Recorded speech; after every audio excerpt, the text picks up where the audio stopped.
Shalom, selamat malam Bapak Ibu yang dikasihi Tuhan. Senang sekali kita bisa kembali bertemu di Bible Study Online CK7. Hari ini kita akan mempelajari mengenai ke-10 tulah. Tetapi khusus malam hari ini kita hanya membahas 3 tulah yang terdapat di Keluaran 8. Sebelum kita masuk lebih dalam lagi, mari kita bersama-sama memuji dan menyembah Tuhan, rasakan hadirat-Nya, minta urapan Tuhan, minta lawatan Tuhan terhadap setiap Bapak Ibu yang ada di rumah dan dimanapun kita berada. Supaya firman ini boleh menjadi rema bagi hidup kita. Dan kita benar-benar mengerti apa yang Tuhan ingin sampaikan kepada setiap kita. Mari kita sembah Tuhan. Korea wata shanda karawata sikika. Haleluya. Terima kasih Tuhan. Terima kasih Yesus. Kami tinggikan nama-Mu. Kami puji Engkau Tuhan. Hanya Engkau yang layak. Terima sembah hormat kami selamanya. Korea wata shanda karawata sikika.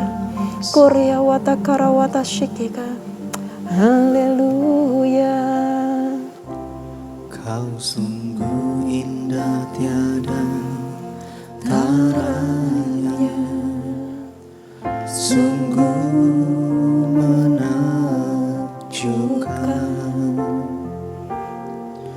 sungguh aja untuk dimengerti, lebih dari semua yang ada. Hikmat-Mu tiada terselami, kasih-Mu dalam tak terduga. Kau sungguh indah tiada taranya, mulia dan berkuasa. Ku kagum hormat akan Engkau, ku kagum hormat akan Engkau. Kau Allah yang layak dipuji, ku kagum akan Engkau.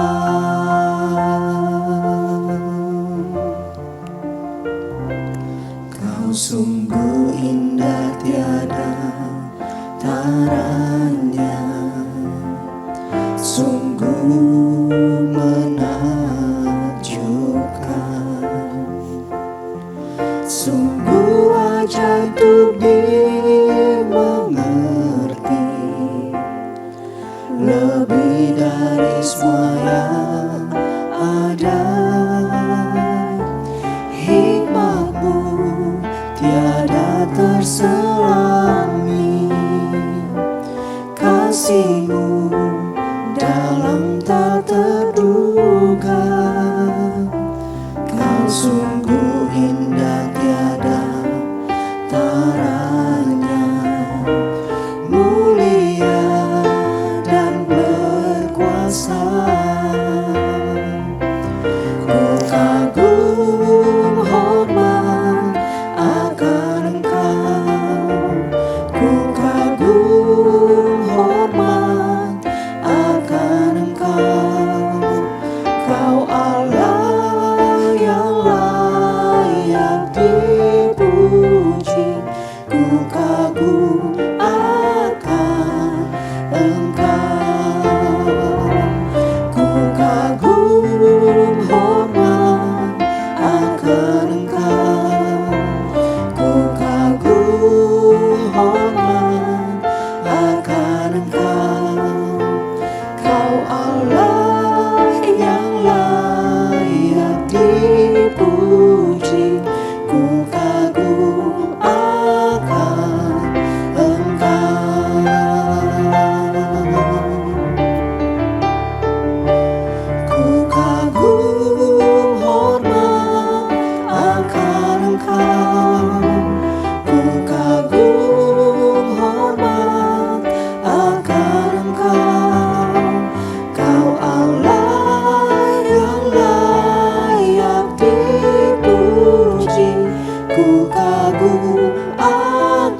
Kuriawata Shanda Karawata Karawata Sikeka. Engkau Allah yang luar biasa, Engkau Allah yang hebat, namamu indah Yesus. Haleluya. Kuriawata Karawata Sikeka. Kami sembah Engkau. Kuriawata Shanda Karawata Shikeka Karyawata Sikeka Karyawata Shanda. Kuriawata Karawata Sikeka.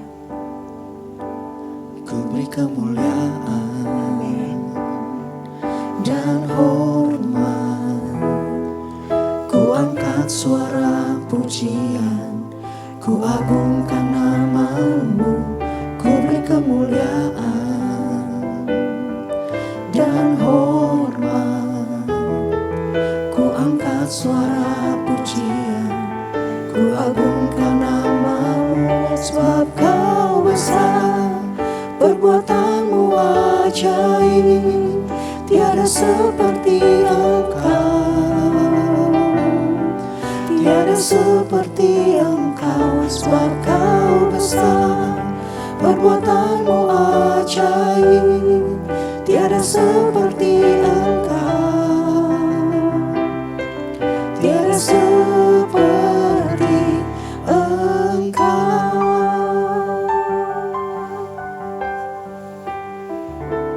Ku beri kemuliaan dan hormat, ku angkat suara pujian, ku agungkan namamu. Ku beri kemuliaan dan hormat, ku angkat suara pujian, ku agungkan namamu. Sebab kau besar, perbuatanmu ajaib, tiada seperti Engkau, tiada seperti Engkau. Sebab kau besar, perbuatanmu ajaib, tiada seperti Engkau, tiada seperti Engkau. Sebab kau besar, perbuatanmu ajaib, tiada seperti Engkau, tiada seperti Engkau. Sebab kau besar, perbuatanmu ajaib, tiada seperti Engkau, tiada seperti Engkau. Haleluya. Sebab kau Yes, besar, Jesus. perbuatanmu ajaib, tiada seperti Engkau, tiada seperti Engkau. Sebab kau besar, perbuatanmu ajaib, tiada seperti Engkau, tiada seperti Engkau, tiada seperti Engkau, tiada seperti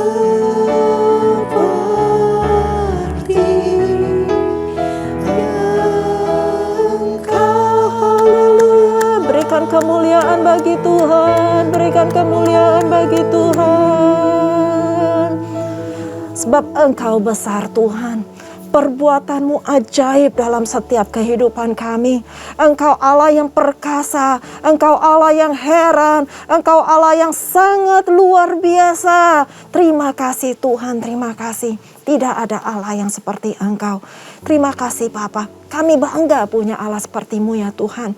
Kami bangga punya Tuhan Yesus, Juru Selamat kami yang hidup, yang telah mati, bangkit, bahkan naik ke surga untuk menyediakan tempat bagi kami semua. Terima kasih Tuhan, terima kasih. Bapak, berbicaralah. Berbicaralah pada malam hari ini Tuhan, dalam Bible Study online CK7 ini Tuhan, kepada setiap umat-Mu, kepada setiap jemaat-Mu. Kami yang begitu rindu, kami yang begitu haus dan lapar akan kebenaran firman-Mu. Kami mau Tuhan belajar sedikit tentang kebenaran firman-Mu. Bahkan kami gak mau cuman belajar, tapi kami mau menghidupi firman Tuhan ini. Supaya iman kami bertumbuh, hidup kami diubahkan, dan kami boleh memiliki karakter-karakter seperti Engkau. Terima kasih Tuhan. Berbicaralah kepada setiap kami. Urapi setiap kami Tuhan. Urapi jemaat-Mu dimanapun mereka berada. Hamba berdoa, jadikan mereka semua Tuhan tanah hati yang subur, yang siap ditanami dengan benih-benih firman-Mu, supaya benih itu boleh tertanam, berakar, dan berbuah lebat. Itu semuanya untuk hormat kemuliaan nama-Mu.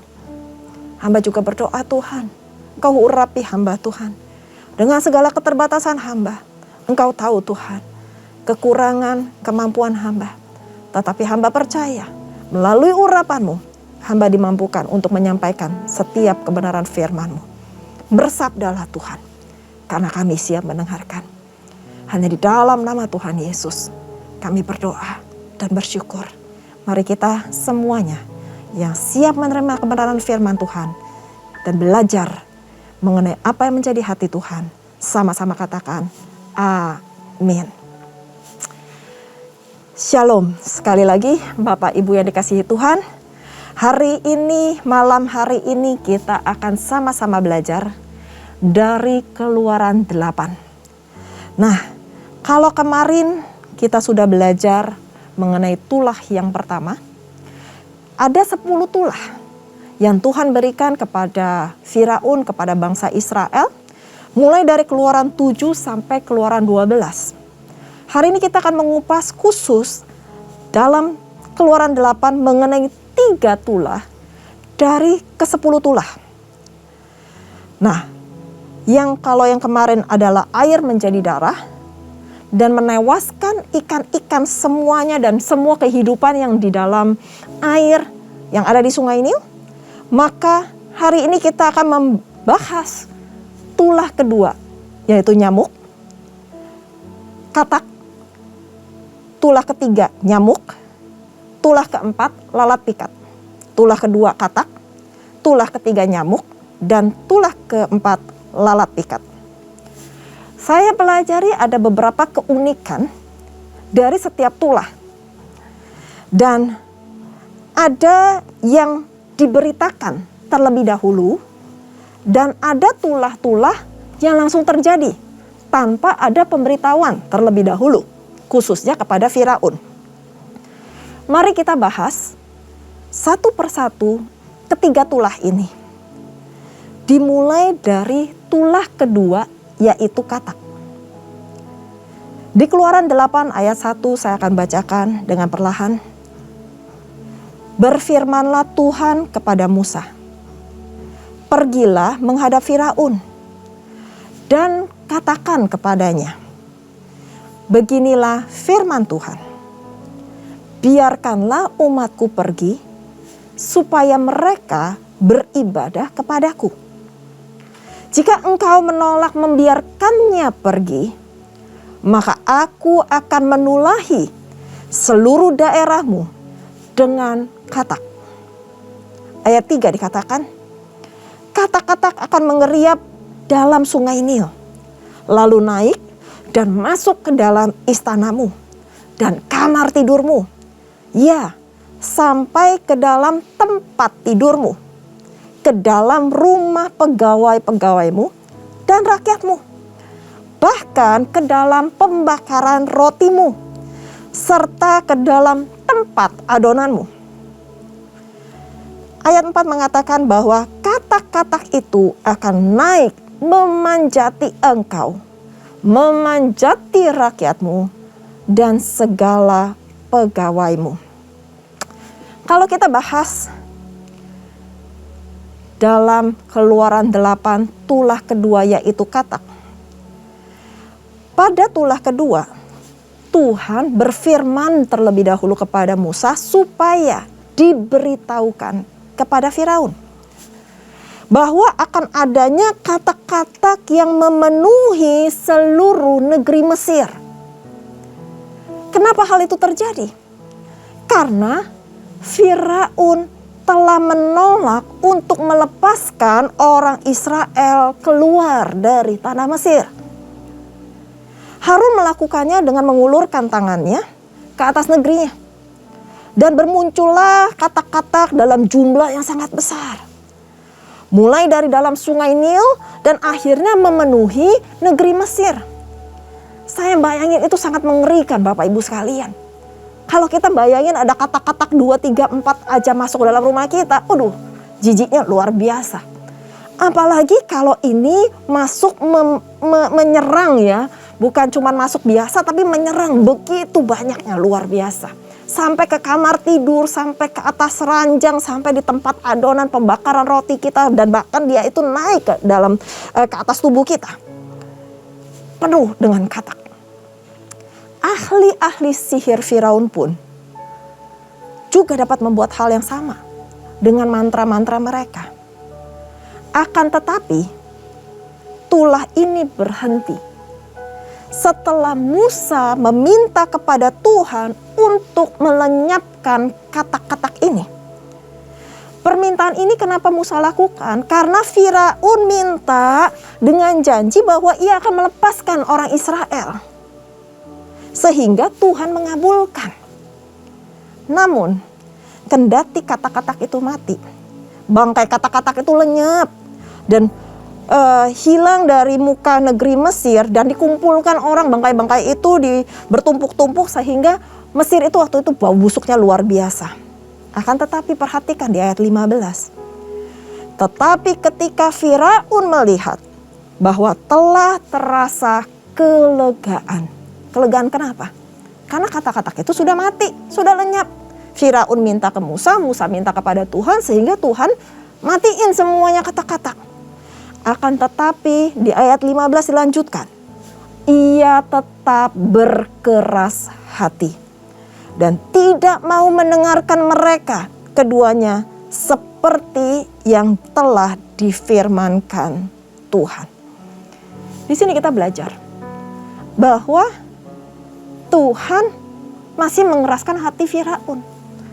Meskipun Firaun udah bilang, iya saya akan melepaskan bangsa Israel untuk keluar, untuk beribadah kepada Tuhannya. Akan tetapi, dia lalai menepati janjinya. Dia karena udah merasa lega, dia tetap mengeraskan hatinya. Bahwa dia tidak mendengarkan apa yang Tuhan telah firmankan melalui Musa dan Harun. Sehingga terjadilah tulah ketiga, yaitu nyamuk. Mari kita baca sama-sama. Di perikop ini gak terlalu panjang, hanya dari ayat 16 sampai ayat 19. Mari kita baca tuntaskan, karena ada beberapa hal yang menarik di sini. Di ayat 16 dikatakan, berfirmanlah Tuhan kepada Musa, katakanlah kepada Harun, ulurkanlah tongkatmu dan pukulkanlah itu ke debu tanah. Maka debu itu akan menjadi nyamuk di seluruh tanah Mesir. Lalu mereka berbuat demikian. Harun mengulurkan tangannya dengan tongkatnya dan memukulkannya ke debu tanah. Maka nyamuk-nyamuk itu hingga pada manusia dan pada binatang. Segala debu tanah menjadi nyamuk di seluruh tanah Mesir. Para ahli pun membuat yang demikian juga dengan ilmu-ilmu mantranya untuk mengadakan nyamuk-nyamuk. Tetapi mereka tidak dapat. Demikianlah nyamuk-nyamuk itu hingga pada manusia dan pada binatang. Ayat 19 sangat menarik. Lalu berkatalah para ahli itu, yaitu ahli-ahli sihir kepada Firaun. Inilah tangan Allah. Garis bawahi bahwa ahli sihir itu mengatakan ini adalah tangan Allah itu sendiri. Tetapi hati Firaun berkeras. Dan ia tidak mau mendengarkan mereka seperti yang telah difirmankan Tuhan. Bapak Ibu bayangkan bahwa Mesir itu adalah bangsa tanah yang penuh dengan debu. Pada saat Tuhan berfirman kepada Musa, dan Musa disuruh katakan kepada Harun, pukulkanlah tongkatmu itu ke debu tanah. Dan debu itu akan menjadi nyamuk. Betapa banyaknya nyamuk yang akan berterbangan memenuhi seluruh negeri itu. Tuhan memberikan tulah ini tanpa peringatan terlebih dahulu. Kenapa hal itu terjadi? Karena itu sebagai hukuman atau teguran yang sangat keras kepada Firaun. Telah lalai menepati janjinya kepada tulah yang kedua, yaitu katak. Pada saat Firaun bilang, minta Tuhan untuk menghentikan tulah kedua, tulah katak itu. Lalu dia janji akan melepaskan bangsa Israel. Tetapi dia tidak melakukan hal tersebut. Sehingga terjadilah tulah ketiga tanpa peringatan terlebih dahulu. Ahli-ahli sihir Firaun juga mencoba untuk melakukan hal yang sama. Tetapi mereka tidak dapat melakukannya. Tulah ini dimaksudkan oleh Tuhan untuk memperingati Firaun bahwa tidak ada kuasa yang lebih hebat yang dapat menyamai kekuasaan dari Tuhan Allah kita. Sekalipun dengan sihir dan mantra-mantra. Dan bahkan yang tadi saya garis bawahi, ahli-ahli sihir itu pun menyatakan kepada Firaun bahwa ini tangan Allah. Namun Firaun tetap berkeras hati dan selanjutnya tidak diceritakan dalam Alkitab bagaimana tulah itu berhenti atau apakah tulah itu masih berlanjut. Tetapi kita masuk ke dalam tulah keempat, yaitu lalat pikat. Saya akan bacakan sedikit dari perikop lalat pikat ini. Di ayat 20 dikatakan, berfirmanlah Tuhan kepada Musa, bangunlah pagi-pagi dan berdirilah menantikan Firaun. Pada waktu biasanya ia keluar ke sungai, dan katakanlah kepadanya, beginilah firman Tuhan, biarkanlah umatku pergi, supaya mereka beribadah kepadaku. Sebab jika engkau tidak membiarkan umatku itu pergi, maka aku akan melepaskan pikat terhadap engkau, terhadap pegawai-pegawaimu, rakyatmu, dan rumah-rumahmu.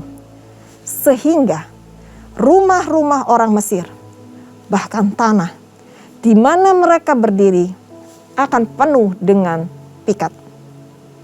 Tetapi pada hari itu, aku akan mengecualikan tanah Goshen, di mana umatku tinggal, sehingga di sana tidak ada terdapat pikat, supaya engkau mengetahui bahwa aku Tuhan ada di negeri ini. Sebab aku akan mengadakan perbedaan antara umatku dan bangsamu, dan besok tanda mujizat itu akan terjadi. Sangat menarik bahwa tulah keempat lalat pikat itu muncul hanya diperuntukkan bagi orang Mesir. Khusus di tanah Goshen, di mana bangsa Israel tinggal, tidak terdapat tulah tersebut.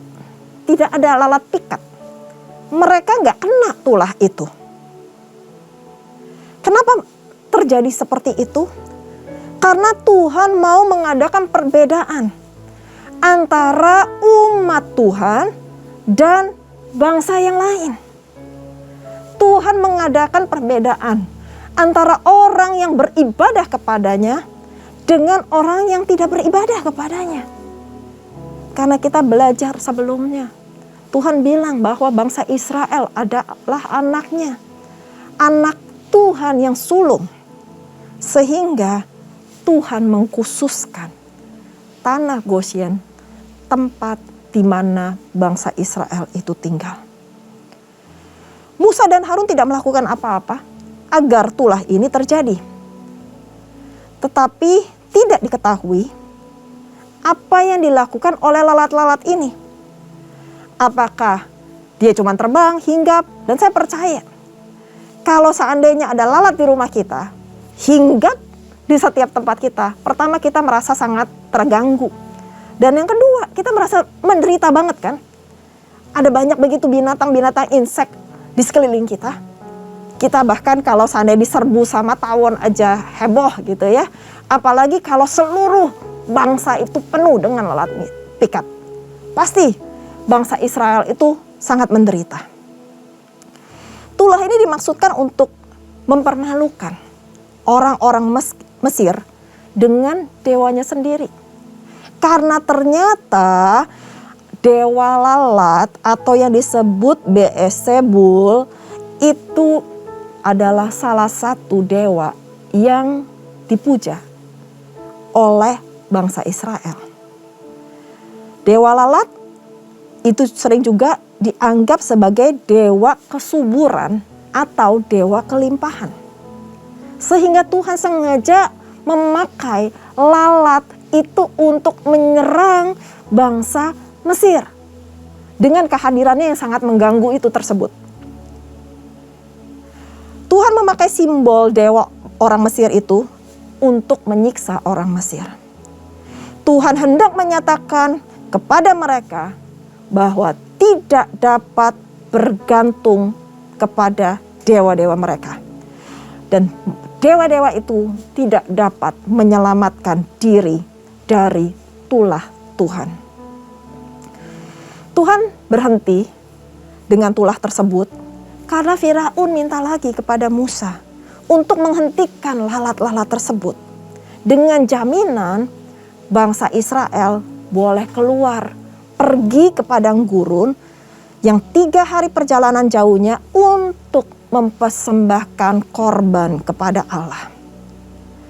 Musa minta kepada Tuhan untuk menghentikan, dan Tuhan Allah mengabulkan, menghentikan tulah tersebut. Akan tetapi, lihat apa yang terjadi lagi.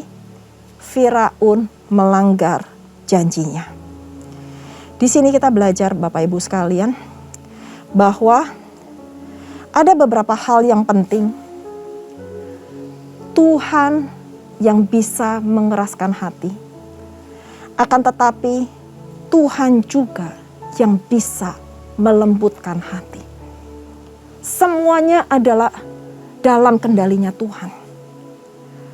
Kalau seandainya saat ini kita masih berdoa, kita masih bergumul untuk orang yang kita kasihi, atau ada orang-orang di sekeliling kita yang masih mengeraskan hati, bukan karena kuat gagah kita, bukan karena kebaikan kita, orang itu bisa melembutkan hatinya. No. Akan tetapi itu semuanya karena Tuhan. Bagian kita hanya berdoa, minta belas kasihan Tuhan turun atas orang itu sehingga Tuhan bisa melembutkan hatinya. Sama seperti Tuhan loh yang mengeraskan hati Firaun, dan Tuhan sendiri juga yang akan melembutkan hatinya. Atau mungkin juga ada di antara kita, mungkin termasuk saya, yang sampai saat ini masih mengeraskan hati kita. Apapun yang sedang kita keraskan hati kita, mungkin dalam hal mengampuni, mungkin di dalam hal mengasihi, atau mungkin dalam hal-hal yang lain.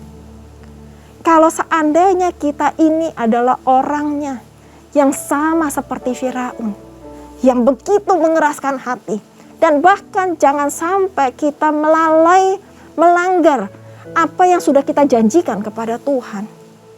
Maka pada malam hari ini, mari kita sama-sama bertobat. Kita sama-sama minta ampun sama Tuhan karena kekerasan hati kita. Tuhan mau jamah setiap kita. Jangan sampai Tuhan memberikan tulah-tulah dalam tanda kutip, yaitu proses-proses, supaya kita ini bisa melembutkan hati kita. Akan tetapi biarlah Roh Kudus dengan lembut menjamah setiap hati dan merubah kita supaya hati kita dilembutkan. Kita mau dengar-dengeran dengan apa yang Tuhan telah firmankan kepada setiap kita. Bapak Ibu yang dikasihi Tuhan, kita bisa belajar banyak tentang tulah ini. Memang bingung belajar kenapa katak, kenapa lalat, kenapa nyamuk. Akan tetapi belajarlah satu hal. Semua ini Tuhan izinkan hanya untuk satu tujuan, yaitu membiarkan bangsa Israel keluar dari tanah Mesir dan untuk melembutkan hati Firaun. Maukah kita melembutkan hati untuk menerima apa yang Tuhan inginkan dalam kehidupan kita? Mungkin kita melalui proses yang panjang, tapi kita masih bebal hati. Kita masih gak mau berubah. Malam ini adalah waktunya. Yuk kita sama-sama. Kita sama-sama menyerahkan hidup kita total kepada Tuhan. Hidup ini bukan milik kita lagi. Hidup ini sepenuhnya milik Tuhan. Biar Tuhan yang bekerja atas hidup kita. Lembutkan hatimu. Lembutkan hatimu. Biar Tuhan yang menjamah setiap hati pada malam hari ini. Saya berdoa semua hati jemaat yang mengikuti Bible Study Online CK7 dilawat oleh Tuhan, dilembutkan oleh Tuhan. Dan kita dapat merasakan kemuliaan Tuhan, mujizat demi mujizat terjadi dalam kehidupan kita. Mari kita berdoa. Korea wata shanda karawata sikeka karya wata sikeka. Korea wata shanda karawata sikeka. Hadirat-Mu memenuhi kami semua Tuhan. Hadirat-Mu Yesus. Hadirat-Mu Tuhan. Urapan-Mu Yesus. Ubah setiap kami Tuhan. Lembutkan setiap hati yang keras, jamah kami Roh Kudus. Haleluya. Korea wata karawata karawata karawata sikika. Korea wata shanda karawata sikika karya wata shanda karawata sikika. Korea wata shanda karawata sikika. Alami Tuhan. Alami Tuhan. Alami Tuhan di setiap rumah-rumah. Korea wata shanda karawata sekeka. Di setiap hati kami Tuhan. Kami mau membuka Tuhan dengan lebar-lebar. Supaya Roh Kudus-Mu menjamah kami. Menuntun kami, mengurapi kami. Korea wata shanda karawata sekeka. Ampuni kami Tuhan. Kalau sampai saat ini kami masih mengeraskan hati. Mengeraskan hati terhadap sesuatu yang tidak berkenan di dalam hati-Mu Tuhan. Kalau kami mengeraskan hati kami dalam hal mengampuni Tuhan, jamah setiap hati Tuhan, supaya kami bisa melepaskan pengampunan. Korea wata shanda karawata sekeka. Roh Kudus, Engkau hadir. Engkau hadir. Kalau ada yang mengeraskan hati dalam hal mengasihi, lembutkan hati. Lembutkan hati kami Tuhan, supaya kami bisa melakukan kasih itu. Sama seperti Engkau telah mengasihi kami terlebih dahulu. Ajar kami Tuhan, supaya kami dapat mengasihi tanpa pamrih, tanpa syarat Tuhan. Korea wata shanda karawata sekeka. Hamba berdoa Tuhan, Engkau berkati setiap jemaat-Mu. Mereka dalam keadaan apapun pada malam hari ini Tuhan. Mereka yang sakit Engkau sembuhkan. Mereka yang mengalami masalah dalam ekonomi Engkau pulihkan Tuhan di dalam nama Tuhan Yesus. Mereka yang mengalami masalah dalam rumah tangga, Tuhan Engkau lembutkan hati mereka. Setiap hati yang keras Tuhan Engkau jamah. In the name of Jesus, pada malam hari ini terjadi terobosan-terobosan di dalam rumah tangga. Hati suami dipulihkan, hati-hati istri dipulihkan, hati-hati anak yang mungkin sudah pahit, kecewa dengan orang tuanya, Engkau pulihkan. Kasih-Mu melingkupi, Kasih-Mu melingkupi setiap rumah tangga, setiap jemaat-Mu yang ada. sehingga terjadi pemulihan demi pemulihan. Dan nama Tuhan dipermuliakan. Terima kasih Tuhan, terima kasih. Hamba telah selesai berbicara ya Bapa. Allah Roh Kudus, Engkau terus berbicara kepada setiap kami. Pakai arti ketiga tulah ini Tuhan, supaya kami dapat mengerti apa yang menjadi pesan khusus-Mu terhadap kami semua. Kami mau belajar dengar-dengaran akan Engkau. Terima kasih Bapa. Sekali lagi urapi kami, berkati kami, pulihkan keadaan kami, dan jawab setiap doa kami tepat pada waktunya. Terima kasih Bapa. Hanya di dalam nama Tuhan Yesus kami berdoa dan bersyukur. Mari kita yang sudah diberkati Tuhan, kita mengangkat kedua tangan kita dan kita siap menerima berkat. Terimalah berkat yang berlimpah-limpah dari Allah Bapa.